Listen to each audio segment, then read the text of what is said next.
ॐ अज्ञानतिमिरान्धस्य ज्ञानाञ्जनशलाकया चक्षुरुन्मिलितं येन तस्मै श्रीगुरुवे नमः। वाञ्छाकल्पतरुभ्यश्च कृपा सिन्धुभ्यैव च पतितानां पावनेभ्यो वैष्णवेभ्यो नमो नमः। नमो महावदान्याय कृष्ण प्रेम प्रदायते कृष्णाय कृष्ण चैतन्य नाम्ने गौरत्विषे नमः। हे कृष्ण करुणा सिंधो दीनबंधो जगत्पते गोपेश गोपिका कांत राधा कांत नमोस्तुते। तप्त कांचन गौरांगी राधे वृंदावनेश्वरी वृषभानुसुते देवी प्रणमामि हरिप्रिये। वृंदायै तुलसीदेव्यै प्रियायै केशवस्य च कृष्ण भक्ति प्रदे देवी सत्यवत्यै नमो नमः। श्री कृष्ण चैतन्य प्रभो नित्यानंद श्री अद्वैत गदाधर शिवसदी गौर भक्त वृंद। हरे कृष्ण कृष्ण कृष्ण हरे हरे, हरे राम राम राम हरे हरे। हरे कृष्णा। सर्वप्रथम मैं अपने गुरुपाद पद्म ओम विष्णुपाद अष्टोत्तर शत श्री श्रीमद् भक्तिवेदांत माधव गोस्वामी महाराज के चरण कमलों में अनंत कोटि दंडवत प्रणाम ज्ञापन करता हूं। हम लोग भक्ति योग में प्रवेश करने से पहले द्वितीय प्रकरण में भक्ति के विषय में जानने की प्रयास कर रहे हैं और भक्ति में जो अवरोध है अनर्थ, उसको हम लोगों ने श्रवण किया। अनर्थ में भी हम लोग नामापराध की अभी आजकल चर्चा कर रहे हैं। 10 प्रकार के नामापराध। सबसे बड़ा नामापराध है साधु निंदा, उसके बाद भगवत अपराध, अब उसके बाद आता है हमारा तीसरा अपराध गुरु अवज्ञा, जो हम श्रवण कराए थे। अभी हम लोग चौथा अपराध श्रुति शास्त्र निंदा, इसको श्रवण कर रहे थे। श्रुतियों में श्रुति क्या है? वेद। सबसे पहले वेद कौन है? भगवान के निश्वास हैं। ये भगवान के ही श्वास है, निश्वास श्वास प्रश्वास। अपौरुषेय हैं ये, मतलब ये किसी पुरुष के द्वारा, किसी बद्ध जीव के द्वारा रचित नहीं है। बद्ध जीव में हम लोगों ने बात की थी 4 प्रकार के दोष होते हैं जो बद्ध जीवों के दोष हैं, भ्रम प्रमाद विप्रलिप्सा और करुणा पाटव। तो इन 4 प्रकार के दोषों से मुक्त हैं जो शास्त्र हैं। वेद क्या है? वेदैतीति इति वेद, जो अपना अर्थ स्वयं प्रकाश करे वही वेद है। जो अपने अर्थ को स्वयं प्रकाश करे। वेदैति ब्रह्मम च धर्मम च इति वेद, जो ब्रह्म को और धर्म को जनाए, ज्ञान कराए, वही है वेद। भगवान गीता में क्या कह रहे हैं? 15वें अध्याय के 15वें श्लोक में, वेदैश्च सर्वैरहमेव वेद्यो वेदांत कृत्वेद विदेव चाहम। वेदैश्च सर्वैरहमेव वेद्यो, सभी वेदों के द्वारा मैं ही जानने योग्य वस्तु हूं। वेदांत का कर्ता भी मैं हूं और वेदांत को जानने वाला भी मैं हूं। तो वेदों के अर्थ को ही इतिहास में, उपनिषद में, पुराणों में स्पष्ट किया गया है। इसीलिए श्रीमद् भागवत पुराण इत्यादि जितनी भी पुराण हैं, 18 पुराण, 108 मुख्य उपनिषद, रामायण, महाभारत, जो इतिहास हैं, इनमें किसी की भी निंदा करना अपराध है। किसी की भी निंदा करना, ये मानना कि ये तो किसी एक साधारण पुरुष के द्वारा रचे गए हैं, ये मानना कि ये तो एक कोई कल्पना है, कोई प्रतीक मात्र है, कोई रामायण नहीं हुई थी, कोई महाभारत नहीं हुई थी, ये सिर्फ अंतर्द्वंद था, उसको महाभारत के माध्यम से प्रकाशित कर दिया गया। ये सब अपराध है, ये सारी बातें। क्योंकि वेद और उपनिषद जो हैं वो हमारी मां का स्वरूप है। हमें भगवान के बारे में कौन बताएगा? वेद और शास्त्र। हमें अपने पिता के बारे में कौन बताएगा कि तुम्हारे पिता हैं? हमारी मां बताएगी। केवल हमारी मां बता सकती है कि तुम्हारे ये पिता हैं। उसी प्रकार से भगवान कौन है वो हमको वेद और शास्त्र ही बताएंगे और कोई नहीं बताएगा। इसीलिए वेदों में जो बात, शास्त्रों में जो बात कही गई है वही है शब्द प्रमाण। परमार्थ में शब्द प्रमाण को ही स्वीकार किया गया है। यदि कोई बात शास्त्रों से प्रमाणित है तो वो ठीक है, वरना वो अप्रमाणित मानी जाएगी। 10 प्रकार के प्रमाण बताए गए हैं। उन सभी प्रमाणों में जो विशेषता है वो ये है कि सभी प्रमाण एक प्रकार से अपूर्ण हैं, लेकिन जब वो प्रमाण शब्द प्रमाण का अनुगत्य करते हैं, अर्थात वो प्रमाण उन प्रमाणों के माध्यम से जो वस्तु प्रमाणित हो रही है, अगर वो शास्त्रों से भी प्रमाणित है तो उसको प्रमाणित माना जाएगा, वरना उनको प्रमाण नहीं मानेंगे। ये 10 प्रमाण इस प्रकार से हैं।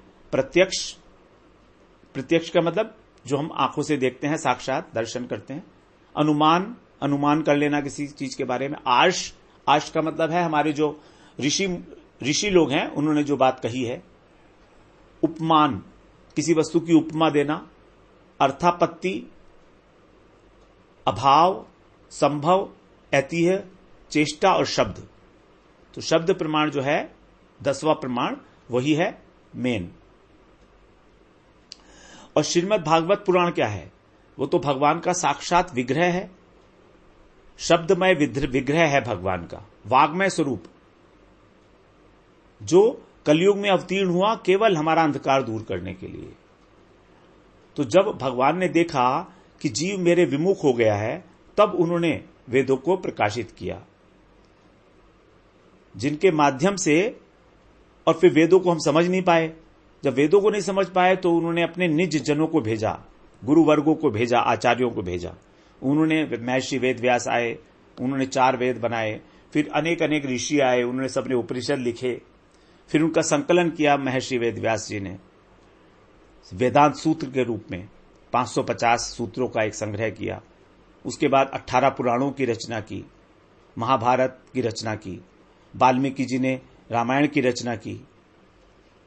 इसके ये जो है, जो रचना की गई है, ये सब सारा का सारा ही अपौरुषेय माना जाएगा।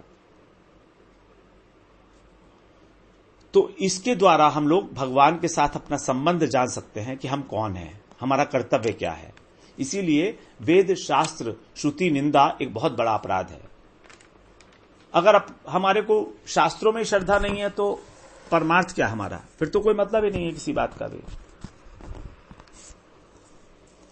5वां अपराध आता है, तो ये हमारे मुख्य अपराध थे। 4 मुख्य अपराध थे ये। अब जो बाद में, अब अभी तक इसमें नाम की कोई बात नहीं आई थी। ये अपराध जो थे 4 मुख्य अपराध, इनमें नाम की बात नहीं थी, लेकिन क्योंकि सभी नाम प्रभु को ही प्रतिपादित कर रहे हैं, इसीलिए नाम अपराध में आ गए। अब 5वां अपराध है हमारा नाम में अर्थवाद। भगवान का नाम, भगवान का नाम में अर्थवाद का मतलब क्या है? अर्थवाद का मतलब है किसी चीज को बढ़ा चढ़ाकर बोलना। हमारा यह सोचना कि शास्त्रों में, और जो साधु लोग बोलते हैं, वैष्णव लोग बोलते हैं, वे हरिनाम की जो महिमा है उसको बढ़ा चढ़ाकर बोलते हैं। स्तुति मात्र है वो एक, अति स्तुति समझना। अति स्तुति का मतलब बढ़ा चढ़ाकर। और ये इसलिए बोल रहे हैं जिससे कि जो सांसारिक लोग हैं वो भगवान के नाम में उनकी रुचि हो जाए। इसीलिए तो जो नाम का फल बताया गया है वो वास्तविक फल नहीं है, वो केवल अतिवाद है, अर्थवाद है। यही है नाम के प्रति अपराध। क्योंकि जिस प्रकार भगवान का नाम सत्य है, जिस प्रकार भगवान सत्य है, उसी प्रकार भगवान का नाम सत्य है। उसका फल भी उसी प्रकार सत्य है। हम लोग इस बारे में बोल रहे हैं भगवान का नाम सत्य है। हम लोग जब किसी की मृत्यु हो जाती है तो पीछे पीछे बोलते हैं ना, राम नाम सत्य है, राम नाम सत्य है। सब लोग बोलते हैं और ये वास्तव में है, राम नाम सत्य है। लेकिन अगर किसी से बोल दो ऐसे किसी के घर पर जाके कि प्रभु जी राम नाम सत्य है, तो आपको घर से बाहर निकाल देगा। वो कहेगा क्या क्या क्या क्या गलत बात बोल रहे हो, अपशकुन की बात बोल रहे हो। जैसे कोई राम नाम सत्य है कहने से कोई आदमी उस घर के अंदर मर जाएगा। ये हमारी बहुत संकीर्ण सी मानसिकता है कि हम बोलते हैं अगर राम नाम सत्य है तो इसका मतलब कि मर जाएगा कोई वहां पर, या मरने वाला है या मर चुका है। इसी को बोलते हैं हम अंधविश्वास। दूसरा, भगवान का नाम परम स्वतंत्र है अपना फल देने के लिए। उसको किसी की आवश्यकता नहीं है, किसी कर्म की, किसी ज्ञान की, किसी अनुष्ठान की। जैसे सूर्य है, सूर्य प्रकाशित करता है सारे जगत को, उसको किसी की आवश्यकता नहीं है प्रकाश के लिए, स्वप्रकाश वस्तु है सूर्य। उसी प्रकार नाम की महिमा के संबंध में अर्थवाद करना ये अपराध है, निंदा है, नाम की निंदा है ये। भगवान का नाम और भगवान से अभिन्न है। अभिन्नत्वात् नाम नामिनो, अचिंत्य शक्तिशाली है नाम, सच्चिदानंद विग्रह है नाम का, हमारे मन और बुद्धि से अगोचर है। जैसे भगवान ने बताया कि मैं 2 प्रकार से कलयुग में आविर्भूत हुआ हूं। एक तो विग्रह के रूप में, जिस विग्रह की मंदिरों में प्राण प्रतिष्ठा की जाती है, उनकी सेवा पूजा की जाती है, 8 याम उनकी सेवा की जाती है, आरती होती है, भोग लगता है नियम पूर्वक। तो वो विग्रह, वो है भगवान का स्वरूप, साक्षात स्वरूप है, वो भगवान है। और दूसरा स्वरूप है उनका नाम। तो विग्रह की सेवा हमेशा नहीं कर सकते हम लोग, और ना ही हर आदमी कैपेबल है, लेकिन नाम की सेवा हर एक व्यक्ति कर सकता है, हमेशा, किसी भी स्थिति में। सारी शक्तियां तो भर दी है भगवान ने उसमें, नामनाकारी बहुधा निज सर्वशक्ति। कोई भी नियम नहीं बनाया नाम के लेने में कि आप जो है नाम सिर्फ सुबह को ले सकते हो या शाम को ले सकते हो, 24 घंटे ले सकते हो आप। और हरि नाम हमारे अप्रारब्ध के साथ साथ प्रारब्धों का भी नाश करता है। प्रारब्ध कर्म का नाश बहुत मुश्किल है। अपैति नामे स्फुरेण तत्ते प्रारब्ध कर्मेति विरति वेदः। श्री नामाष्टक में रूप गोस्वामी बात बता रहे हैं कि प्रारब्ध कर्मों का भी नाश कर देता है ये, क्योंकि साक्षात भक्ति स्वरूप है ये। एतावानेव लोकेस्मिन् पुंसाम धर्म है स्मृत है, भक्ति योगो भगवती तन्नाम ग्रहणादि भी। भगवान का भक्ति योग क्या है? भगवान का ही नाम लेना। तो नाम प्रभु जब साधन किया जाता है, चैंटिंग शुरू की जाती है धीरे धीरे स्टार्टिंग में, तभी अपना थोड़ा थोड़ा अनुभव करा देते हैं साधक को, वो अपनी शक्ति का, जिससे कि उसकी निष्ठा जम जाए नाम में, वो आगे और प्रयत्न के साथ नाम का आश्रय ले, नाम करता रहे। तो ये है हमारा 5वां अपराध, नाम में अर्थवाद। अब हम लोग श्रवण करते हैं 6ठे अपराध के विषय में। 6ठा अपराध है भगवान के नाम को काल्पनिक समझना। कुछ लोग ऐसा ही मानते हैं कि राम और कृष्ण का नाम जो है ये काल्पनिक है। मायावादी लोग हैं, कर्मकांडी लोग हैं, वो मानते हैं कि भगवान तो परम तत्व है, ब्रह्म है, ब्रह्म का न तो कोई नाम है, न रूप है, न गुण है, न शक्ति है। तो ऋषियों ने क्या किया, अपने अपने काम को बनाने के लिए, सिद्धि करने के लिए, मन को एकाग्र करने के लिए इन नामों की कल्पना कर ली। राम, कृष्ण, नारायण, ये सब व्यक्ति नामापराधी हैं, ये सब लोग नामापराधी। हरिनाम चिन्मय होता है, चिन्मय, नित्य है। श्री नाम प्रभु शुद्ध भक्ति जब हृदय में आती है तो स्वयं जीवा के ऊपर आविर्भूत होते हैं, उनका अवतरण होता है भगवान का। शुद्ध भक्त के हृदय में जब भगवान होते हैं तो उसकी जीवा के ऊपर भगवान का अवतरण होता है। भगवान क्षण क्षण उसकी जीवा के ऊपर आविर्भूत होते हैं, अवतार लेते हैं प्रत्येक क्षण। यदि उनको हम काल्पनिक मानेंगे तो उनकी कृपा कैसे मिलेगी? तो जो भी नाम को काल्पनिक समझता है वो परम नास्तिक है। नाम जो है अनंत शक्ति संपन्न है, अनंत। जैसे हम देखते हैं कि इस जगत में भी मंत्रों के अंदर, औषधि के अंदर और मणि में कितनी शक्ति होती है, कितनी शक्ति होती है। औषधि दिया जाता है और रोग ठीक हो जाता है। अब कोई कहे भाई कैसे ठीक हो गया, या मंत्रों से ही कई बार रोग ठीक हो जाते हैं। पीलिया इत्यादि जो रोग हैं वो मंत्रों से ठीक हो जाते हैं, और मणियों से भी ठीक होते थे। पहले मणियां हुआ करती थी पहले। तो इनमें जो शक्ति आई है वो कहां से आई है? अचिंत्य है वो, हमारी बुद्धि के नहीं सोच पाएगी कि कैसे हो गया। विचार के द्वारा निर्णय के नहीं किया जा सकता कि इस प्रकार की शक्ति इनमें कहां से आ गई। और ये सारी वस्तुएं क्या हैं? सांसारिक हैं, प्राकृत हैं। जब प्राकृत वस्तु की शक्ति को हम नहीं समझ सकते तो चिन्मय तत्व जो हरिनाम है उसका प्रभाव हम कैसे समझेंगे अपनी बुद्धि से? अचिंत्य भगवान की अचिंत्य शक्ति को हम अपने इस जड़ बुद्धि से नहीं समझ सकते।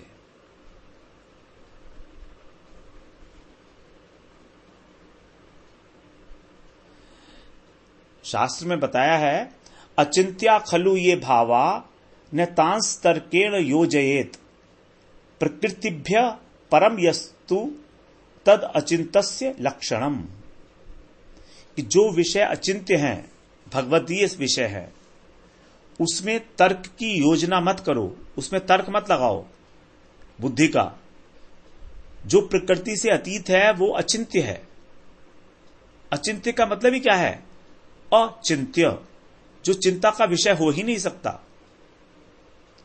तो जब बुद्धि इन तीनों गुणों से अतीत हो जाएगी, निर्गुण बुद्धि हो जाएगी, तब वो निर्गुण बुद्धि ही उस अचिंत्य तत्व को ग्रहण कर सकती है।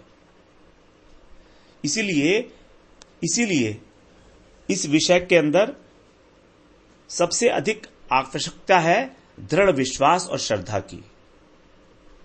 केवल दृढ़ विश्वास और श्रद्धा, बस इसी से सब काम आगे होता है हमारा। तो श्री नाम प्रभु अचिंत्य शक्ति संपन्न है, और किसी भी प्रकार काल्पनिक समझना उनको नामापराध ही है। तो नामापराध नाम प्रभु की कृपा करने के लिए, प्राप्त करने के लिए हमें आश्रय लेना होगा श्रद्धा का। श्रद्धा का मतलब दृढ़ विश्वास, संशय नाश और आज्ञा पालन में उत्कंठा। नाम अधिक से अधिक करने की उत्कंठा, यह है श्रद्धा। हम कहें कि नहीं हमें तो श्रद्धा है, हम नाम वाम नहीं लेते हैं, हम भगवान में बहुत श्रद्धा है, भगवान का नाम नहीं लेते हम। तो क्या खाक श्रद्धा है हमारी? ऐसी कैसी श्रद्धा है ये श्रद्धा ही नहीं है, कि नाम मात्र की कहने के लिए है सिर्फ। ऐसे बहुत लोग हैं जो कहते हैं हमें भगवान में बड़ी श्रद्धा है, शास्त्रों में बड़ी श्रद्धा है, गुरु जी में भी श्रद्धा है, लेकिन नाम नहीं ले सकते हम लोग। बड़ा मुश्किल है, नाम नहीं ले सकते।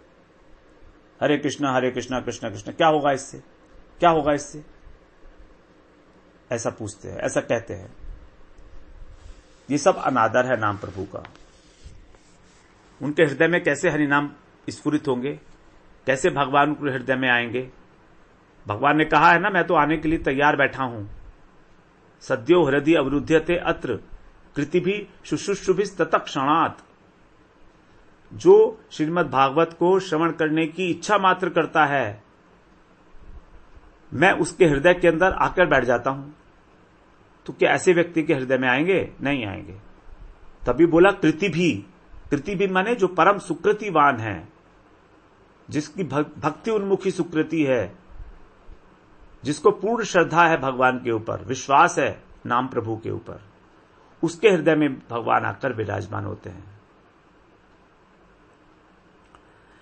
तो सातवां अपराध हम लोग श्रवण करते हैं, ये तो सिंपल सा है, हरिनाम के बलबूते पर पाप करना। नाम के बल पर पापाचरण के अंदर प्रवृत्ति होना। हमने ये श्रवण किया कि नाम से बड़े बड़े पाप नष्ट हो जाते हैं, प्रारब्ध और अप्रारब्ध तक भी। अप्रारब्ध तो होते ही है, प्रारब्ध भी हो जाते हैं। ज्ञान के द्वारा प्रारब्ध कर्म नाश नहीं होते, भक्ति के द्वारा होते हैं। तो जब हमने ये सुना तो फिर हमारी इच्छा हो गई चलो फिर तो पाप कर लेते हैं, कोई दिक्कत नहीं है। तो ये बात ठीक है कि नाम से पाप ठीक नष्ट होते हैं, लेकिन नाम के बल पर पाप करना कितना अधिक घृणास्पद हो सकता है ये तो हम सोच सकते हैं ना सब। ये जो है नामापराध से भी हजारों गुना अधिक अपराधी है यह व्यक्ति। जो व्यक्ति नाम को काल्पनिक समझ रहा है वो तो अपराधी है, लेकिन जो नाम के ऊपर पाप कर रहा है ये उससे भी 1000 गुना अधिक अपराधी है। ये घृणास्पद है। ये इसके चित्त की शुद्धि अनेक अनेक जन्मों तक नरक भोगने पर भी नहीं होगी,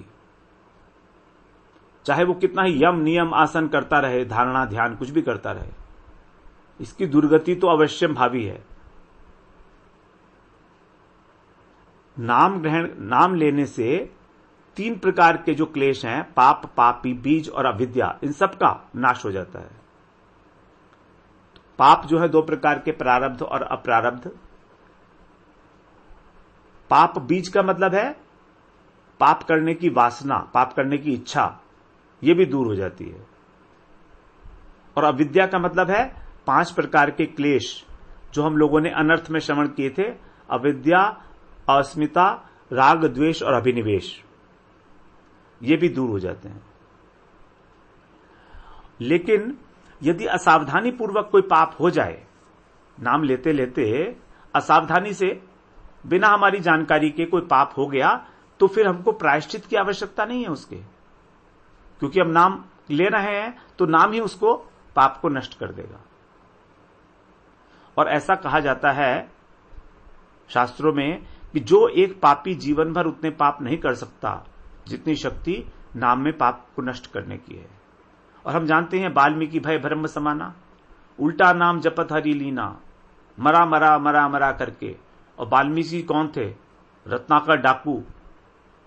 इतने लोगों की, ब्राह्मणों की उन्होंने हत्या की थी कि ब्राह्मणों के यज्ञोपवीत से कुआं भर गया था। इतनी हत्याएं की थी उन्होंने, इतने पाप कोई कर सकता है? अब वो वाल्मीकि रामायण के रचयिता हुए हैं। रामचरितमानस, रामायण राम के होने से पहले ही वो रामचरितमानस लिख दिए थे।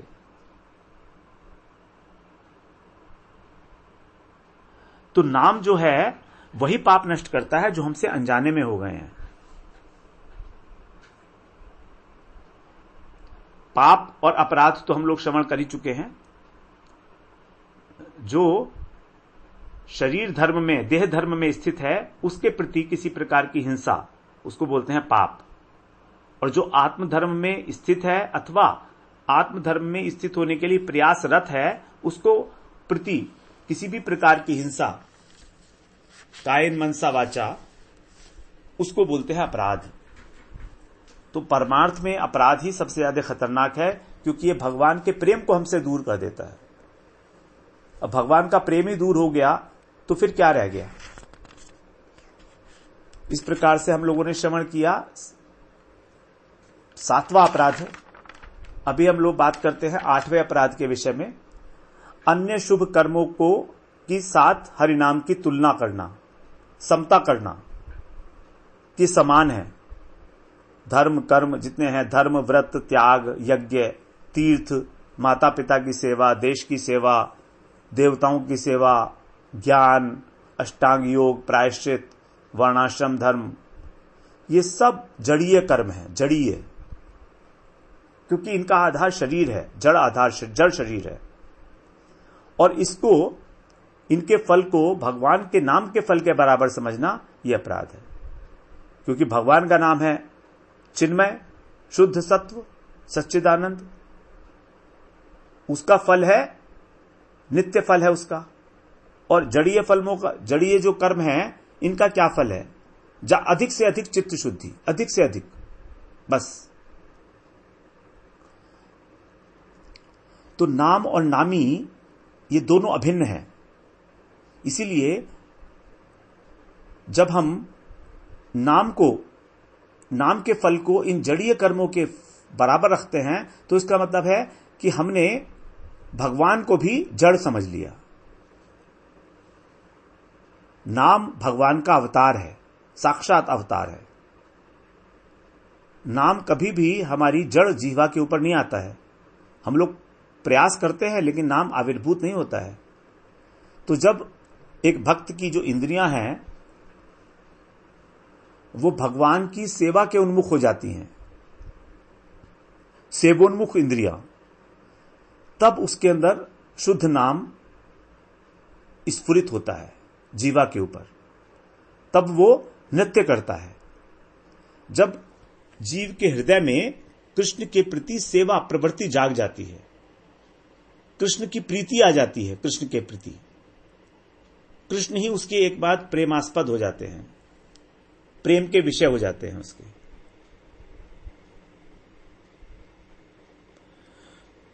तो इसका जो फल है कृष्ण प्रेम नाम का, और जितने भी धर्म व्रत इत्यादि जितने भी हैं कर्म, इन सब का फल जो है जड़ीय फल है, भोग मिलेगा या मोक्ष मिलेगा अधिक से अधिक। तो इस प्रकार से कभी भी किसी भी शुभ कर्म को नाम के साथ उसकी समता स्थापित करना, यह एक अपराध बताया गया है। जो अन्य शुभ क्रियाएं हैं, जब हम इनको समान मानते हैं भगवान के, तो इसको प्रमाद कहा गया है। प्रमाद, अगर हम नाम को इनके साथ एक सा मान लेते हैं तो इसको बोला गया प्रमाद। प्रमाद का मतलब अनवधानता, असावधानी। इसीलिए इस पर्टिकुलर अपराध को प्रमाद का भी नाम दिया गया है। जो पद्म पुराण का श्लोक हम लोगों ने श्रवण किया था, उसमें इसको प्रमाद भी बोला गया था। धर्म व्रत त्याग हुतादि सर्व शुभ क्रिया साम्यम अपि प्रमादः, ये सब प्रमाद है। प्रमाद का मतलब है असावधानी। असावधानी क्या? हरिनाम चिंतामणि, श्री हरिनाम चिंतामणि जो एक ग्रंथ है श्री भक्ति विनोद ठाकुर जी का, उसके अंदर 3 प्रकार के प्रमाद बताए गए हैं। नंबर 1 उदासीनता, आलस्य और मन का अन्यत्र जाना। उदासीनता का मतलब निष्ठा का अभाव, कभी नाम लिया कभी नहीं लिया, नाम कभी कर लिया कभी नहीं किया, उदासीन। आलस्य, आलस्य का मतलब निश्चय नहीं है हमारा, दृढ़ नहीं है, उत्साह नहीं है नाम करने में, ना ही उत्साह है ना ही धैर्य है। तीसरा है मन का अन्यत्र जाना, तो हमारा मन भी इधर उधर क्यों भागता है? इसीलिए कि उसको विश्वास नहीं है नाम के ऊपर पूरा भी। अगर हमें विश्वास हो जाएगा कि नाम तो साक्षात कृष्ण है, तो हमारा मन इधर उधर कैसे जा सकता है 1 मिनट भी? तो जब तक हमारा पूर्ण विश्वास नहीं होगा, हमें रुचि नहीं आएगी, तब तक हमको यत्नपूर्वक नाम करना पड़ेगा, बुद्धिपूर्वक। जबरदस्ती होगा नहीं, जबरदस्ती। कैसे करेंगे नाम को जबरदस्ती? साधु संग में, तुलसी के पौधे के पास बैठकर, श्री विग्रह के सामने मंदिर में नाम संख्या पर दृढ़ रहना है, चाहे कुछ भी हो जाए। जो हमने संख्या फिक्स की है 16 माला, 32 माला, 64 माला, एक दिन में उतनी करनी ही करनी है, चाहे कैसे भी हो, रो कर झींक कर, जितना कर सकें स्पष्ट उच्चारण करना चाहिए, और स्पष्ट उच्चारण करके उसको कानों के माध्यम से सुनना भी चाहिए। यह बता रहे हैं कैसे करना चाहिए नाम। नाम प्रभु से, गुरु से, वैष्णवों से कृपा मांगनी चाहिए नाम करते हुए कि मेरा मन नहीं लग रहा है, कृपया मेरी कृपा, मेरी मदद करें, मेरी सहायता करें। तो जब हम लोग इस प्रकार यत्न पूर्वक निश्चित स्थान पर बैठ के निश्चित संख्या में नाम करेंगे निरंतर, तो धीरे धीरे धीरे धीरे हमारा श्री नाम प्रभु के अंदर प्रेम, विश्वास, ये सब अपने आप उदय होगा। तो नाम करने की एक जो विधि है, ये श्री हरिनाम चिंतामणि में जो बताई है, संक्षेप में मैंने आपके साथ शेयर किया है। अब हम लोग कल बात करेंगे अगले अपराध की, वो है हमारा 9वां अपराध और 10वां अपराध। 2 अपराध भी हमारे इसमें रह गए हैं, उसकी हम लोग कल चर्चा करते हैं। वांछा कल्पतरुभ्यश्च कृपा सिंधुभ्य एव च पतितानां पावनेभ्यो वैष्णवेभ्यो नमो नमः।